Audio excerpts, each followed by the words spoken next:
Welcome to EWTN News In Depth. I'm Catherine Hadro. Tensions between Israel and the militant group Hezbollah have simmered for months, but the conflict between the two has now entered a new chapter, inciting fears of a full-blown war in the region. I have a message for the people of Lebanon. Israel's war is not with you. It's with Hezbollah. On Monday morning, people in southern Lebanon woke up to a rare message from Israeli Defense Forces. Evacuate your homes. Don't let Hezbollah endanger Lebanon.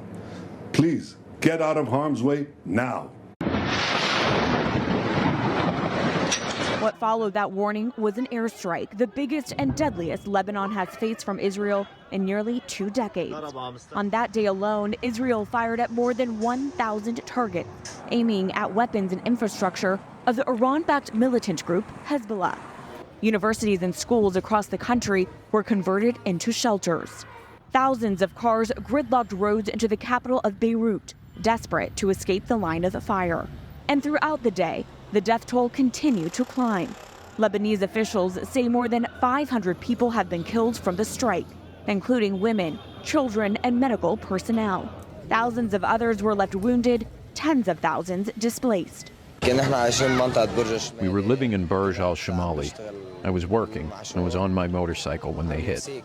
I was injured by the strikes. Tension started to boil between Israel and Hezbollah in October of last year, after the Hamas terror attack in Israel.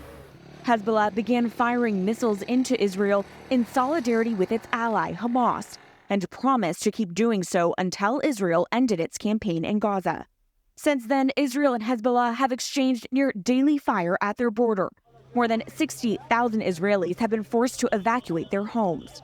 Hezbollah's aggression left Israel with only one single option, and that is to massively retaliate against Hezbollah's aggression. The tension escalated to a new high last week when pagers and two-way radios owned by Hezbollah members spontaneously exploded, killing dozens of people and wounding thousands. Hezbollah blames Israel on the bugged devices, though it has not confirmed nor denied responsibility. Then, on Friday, an Israeli strike collapsed a residential building and killed more than 30 people, including a senior Hezbollah commander. Israeli Prime Minister Benjamin Netanyahu says Israel is intensifying its offensive on Hezbollah to allow displaced Israelis to return home. I promised that we would change the security balance, the balance of power in the north. This is exactly what we are doing. We are destroying thousands of missiles and rockets aimed at Israeli cities and Israeli citizens. Iran's supreme leader, Ayatollah Ali Khamenei, promised Hezbollah would claim ultimate victory over Israel. They martyred some effective and precious members of Hezbollah. This was a damage to Hezbollah, no doubt, but this was not a damage to bring Hezbollah to its knees. Hezbollah's organizational and human structure is much too strong to be broken with such things. The intensified offenses leave some political analysts concerned that the conflict could turn into a broader war in the Middle East. Farhad Rezai, senior fellow at the Philos Project, says Iran cannot afford a full-scale war. Iranians have a lot of problems. They are facing lots of crises. The regime is facing economic crisis. It faces legitimacy crisis, social crisis, and obviously it's not in a position to rescue Hezbollah. They either have to address the Israeli security concerns or face the consequence. I don't think there are other options around for Hezbollah. But retired Marine Colonel Eric Boer believes the proxy war between Israel and Hezbollah could continue. I don't know how much more it can be heightened. The rhetoric is going to continue to be heightened, but until the Iranians are willing to back down of their support, it's going to sit at this stalemate for the foreseeable future. The unfolding conflict loomed over the United Nations General Assembly in New York this week. Many global leaders condemned Israel for its attack against Lebanon, even as Netanyahu prepared to address the group on Friday. If terrorists turned El Paso and San Diego into ghost towns, then ask yourself, how long would the American government tolerate that? A day? A week? A month? I doubt they tolerate it even for a single day. Yet Israel has been tolerating this intolerable situation for nearly a year. Well, I've come here today to say enough is enough. A fiery Netanyahu was met with cheers and jeers as he addressed the United Nations Friday morning, defending Israel's offensive in Lebanon as well as Gaza. The controversial figure used his speech to, quote, set the record straight. He likened his country's wars to a battle between good and evil and promised to persist until Israel's objectives are met. Netanyahu condemned the UN for not supporting Israel, calling it a swamp of anti-Semitic bile.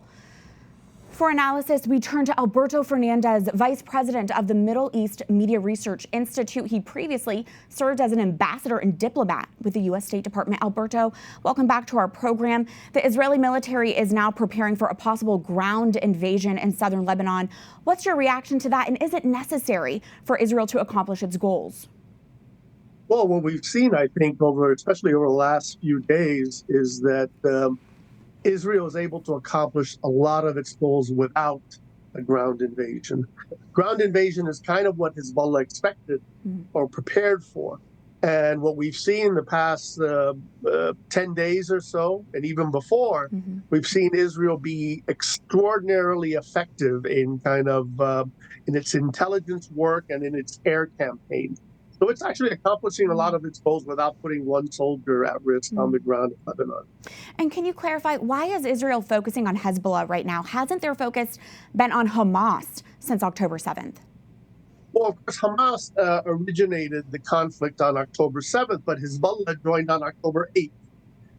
And since then, 9,000 Hezbollah rockets have fallen on Israel and wounded and injured people, civilians, including children, killed 12 children just a few weeks ago.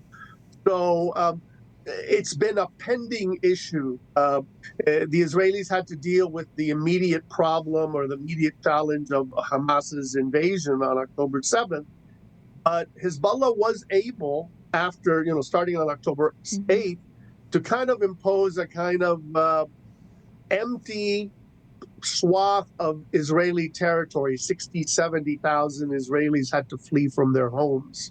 So this has been a long time coming. It's not completely unexpected that this was going to happen. How do you see this conflict expanding? Do you think this could turn into a broader war in the Middle East, particularly with Iran? Well, it's kind of a broad war already. Israel's been hit from 6 different locations. From Gaza, from Lebanon, from Syria, from Iraq, from Iran itself, and from Yemen. So it's kind of already a broad war. What it isn't is, of course, it doesn't have the intensity of a broader war. There's a challenge now, which is Israel seems to be winning on the battlefield militarily. And Iran created these proxies, including Hezbollah, as a kind of safety network for Iran's ambitions in the region and for Iran to use at some point in the future, say when Iran gets nukes, if Iran gets nukes. So what the Israelis are doing is kind of messing with the Iranian timeline, kind of getting ahead of what the Iranians and what Hezbollah wanted to do. And that presents a real existential security challenge for Iran. Absolutely. And Israel's strikes on Lebanon are some of the deadliest in decades. What could a broader conflict mean for Lebanon? Well, it's a tragedy and a disaster for Lebanon. Lebanon is a country which is already in deep disaster mode. It's economically bankrupt. It has no government, has no president. It's riven by, all kinds of social, economic, and political problems. Hezbollah has a cancerous growth on Lebanon, and the Christians of Lebanon are very much hemmed in and besieged by Hezbollah. So it couldn't have come at a worse time for the Lebanese people. But of course, they didn't have a vote in it, right? It's Hezbollah decided, because it's an ally, because it's a proxy of Iran, to join a war it could have avoided on October 8th. The United States, along with a handful of other nations, are pushing a 21-day ceasefire in Lebanon, but Netanyahu has distanced himself from that proposal. What sway does the U.S. have in this conflict right now?